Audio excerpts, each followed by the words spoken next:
ही गोष्ट आहे गुहागरच्या पालशेत गावातल्या एका रहस्यमयी तळ्याची। जुन्या काळातलं कुंपण मला दिसतंय।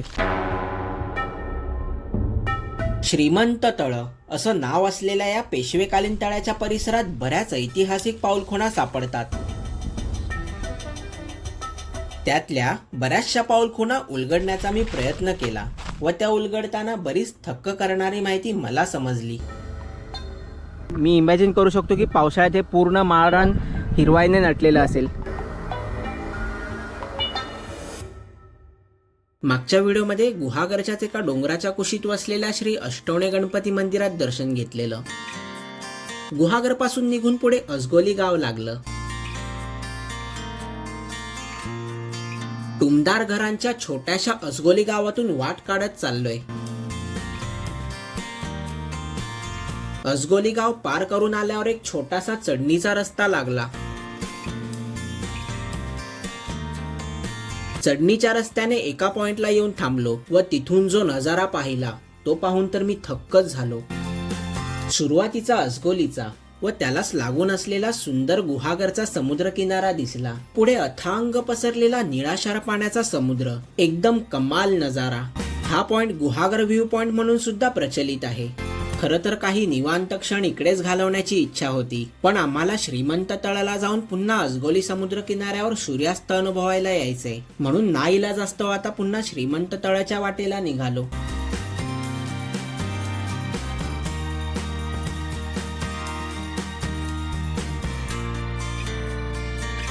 मुख्य रस्त्यापासून आडवाटेला जाणारा मातीचा कच्चा रस्ता लागला।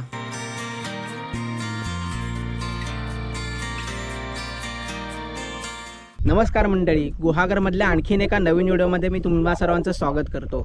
गुहागरमधल्या एका हिडन स्पॉटवरती मी आता तुम्हाला घेऊन जाणार आहे, जो फारसा कुणाला माहिती नाही आहे। श्रीमंत तळ या नावाने तो स्पॉट प्रचलित आहे। तिकडे सुंदर असं तळं आहे, ते तळं मी आता तुम्हाला दाखवणार आहे। आता इकडे माळरानावरती संपूर्ण असं कातळ पसरलं आहे। त्या कातळावरती अधेमध्ये तांबूस गवत उगवले आणि मी इमॅजिन करू शकतो की पावसाळ्यात हे पूर्ण माळरान हिरवाईने नटलेलं असेल। आता आपण श्रीमंत तळ या स्पॉटला जाऊया। इकडून तो तिकडे जायचा रस्ता आहे। माळरानातून बाजूच्या पायवाटेने आता चाललोय।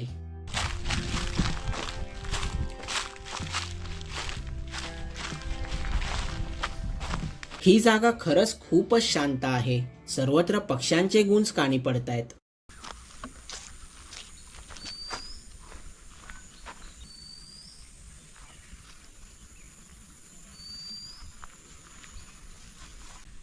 इकडे आपण पाहू शकतो जुन्या काळातलं कुंपण मला दिसतंय।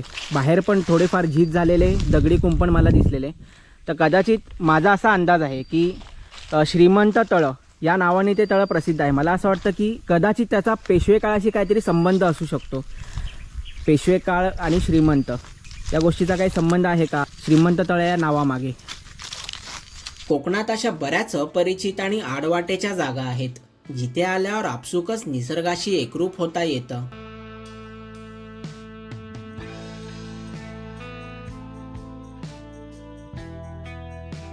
पुढून उजव्या बाजूला आल्यावर भक्कम चिऱ्यांचं बांधकाम असलेली पाणी जाण्याची वाट दिसली।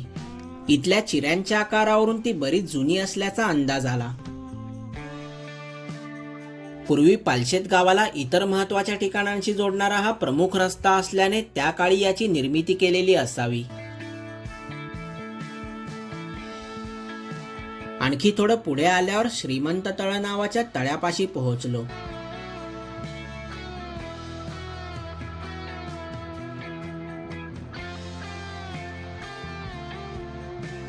शेवटी तळ्याच्या एका किनारी आलो। तळ्यात अधेमध्ये कमळं उगवली आहेत। समोरचा जो सूर्य आहे तो आता हळूहळू अस्त होण्याच्या मार्गावर दिसतोय आणि त्याचे प्रतिबिंब तळ्यात पडलेत।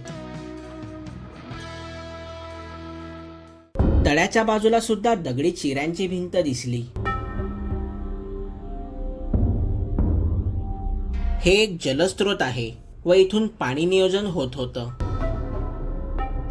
इथे येताना आपण उजवीकडच्या बाजूने आलो। आता डाव्या बाजूने तळ्याच्या दुसऱ्या टोकाशी चाललोय। इथे सर्वत्र भली मोठी झाडं वाढली आहेत। वाटेत जाताना दगडांचे काही अवशेष विखुरलेले दिसतायत। ही जी दगडी भिंत आहे ती तळ्याच्या दुसऱ्या टोकापर्यंत दिसली. कदाचित ही भिंत आणखी उंच असावी, पण कालांतराने तिचे बांधकाम नष्ट झालेले असावे.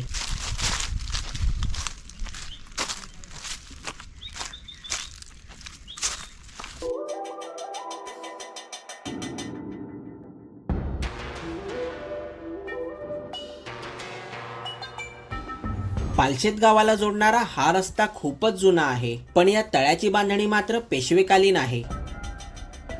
एकेकाळी संपूर्ण पालशेत गावाला इथून पाण्याचा पुरवठा होत होता. आता थोडं पुढे चालत येऊन दुसऱ्या बाजूला तळ्याच्या मध्याशी आलो.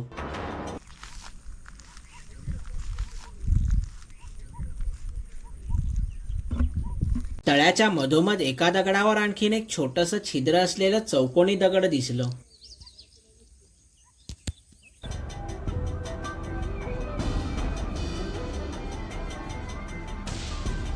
इथून थोडं खाली उतरलो, जिथे 3 पायऱ्या उतरून छोटीशी बारव आहे. असेच एका पुढे एक 3 बारव होते, पण कालांतराने त्यातले 2 नष्ट झाले.